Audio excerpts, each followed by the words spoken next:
শাহজালাল আন্তর্জাতিক বিমানবন্দরের থার্ড টার্মিনালের সঙ্গে জাপানের সম্পর্ক শেষ হয়ে গিয়েছিল অন্তর্বর্তী সরকারের সময়ে। প্রায় বছরব্যাপী জাপান বাংলাদেশ বৈঠক চললেও অত্যাধুনিক এই টার্মিনাল কিভাবে পরিচালিত হবে তা নিয়ে একমত হতে পারেনি কেউই। ফলে অন্তর্বর্তী সরকারের শেষ সময়ে সিভিল এভিয়েশন থেকে বেসামরিক বিমান মন্ত্রণালয়ে বনিবনা না হওয়ার বিষয়টি উল্লেখ করে একটি চিঠি পাঠিয়ে নতুন টেন্ডারের সুপারিশ করা হয়।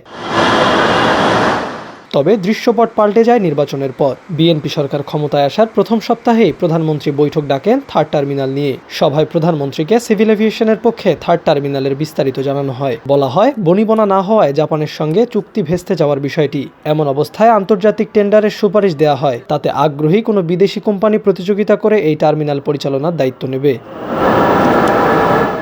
এরপর সেই বৈঠকেই থার্ড টার্মিনাল নিয়ে আসে নতুন নির্দেশনা। প্রথমত, এই টার্মিনাল দ্রুত চালুর নির্দেশ দেন প্রধানমন্ত্রী তারেক রহমান। দ্বিতীয়ত, এই টার্মিনাল নিয়ে ফের জাপানের সঙ্গে আলোচনা করতে বলেন সিভিল এভিয়েশনকে। ধারণা করা হচ্ছে এটাই জাপানের সঙ্গে শেষবারের মতো বসা। যদি এবার দুপক্ষই শর্তে রাজি হয়, তবে 15 বছরের জন্য জাপানের কাছেই থাকবে থার্ড টার্মিনাল। আর এবারও ব্যর্থ হলে আন্তর্জাতিক টেন্ডারই ভরসা। সেই নির্দেশনা অনুযায়ী কাজ শুরু করেছে সিভিল এভিয়েশন। তারা ফের জাপানের সঙ্গে বসার জন্য প্রস্তুতি নিচ্ছে। তবে এরই মধ্যে জাপানের রাষ্ট্রদূতের সঙ্গে একটি গুরুত্বপূর্ণ বৈঠক হয়ে গেছে। বেসামরিক বিমান মন্ত্রী ও প্রতিমন্ত্রীর সঙ্গে রাষ্ট্রদূতের সেই বৈঠকটিতে থার্ড টার্মিনাল চালুর বিষয়ে বিস্তারিত আলাপ হয়। জাপানও আগ্রহ প্রকাশ করে ফের আলোচনা শুরু করতে। প্রায় 22,000 কোটি টাকা ব্যয় নির্মিত এই বিশাল স্থাপনার কাজ 99% শেষ হয়ে পড়ে থাকলেও কেবল দক্ষ অপারেটর নিয়োগ দিতে না পারায় এর সুফল পাচ্ছে না দেশ। অপারেটর হিসেবে জাপানের সঙ্গে মূলত নানা সমঝোতার চেষ্টা চললেও শেষ পর্যন্ত আর্থিক ও কৌশলগত দ্বন্দ্বে ভেস্তে গেছে সেই বহুল আলোচিত চুক্তিটি।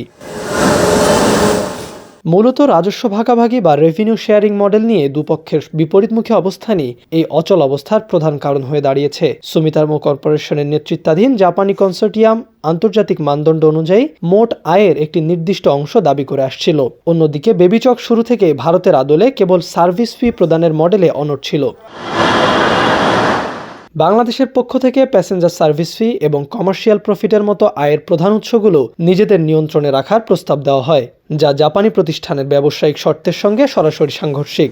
এই আর্থিক কাঠামোর অমিল এবং সার্বভৌমত্বের প্রশ্নে কিছু শর্ত গ্রহণযোগ্য না হওয়ায় কোনো সর্বসম্মত চুক্তিতে পৌঁছানো সম্ভব হয়নি।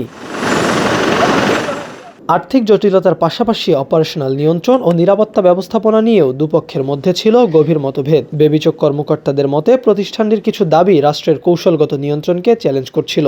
সে কারণে টেন্ডারের পথেই হাঁটছিল সিভিল এভিয়েশন। এবার দেখার বিষয়, উদ্বোধনের জন্য পুরোপুরি প্রস্তুত হয়ে থাকা এই মেগা প্রকল্প শেষ পর্যন্ত কার হাতে যায়, জাপান না অন্য কোনো বিদেশি প্রতিষ্ঠান।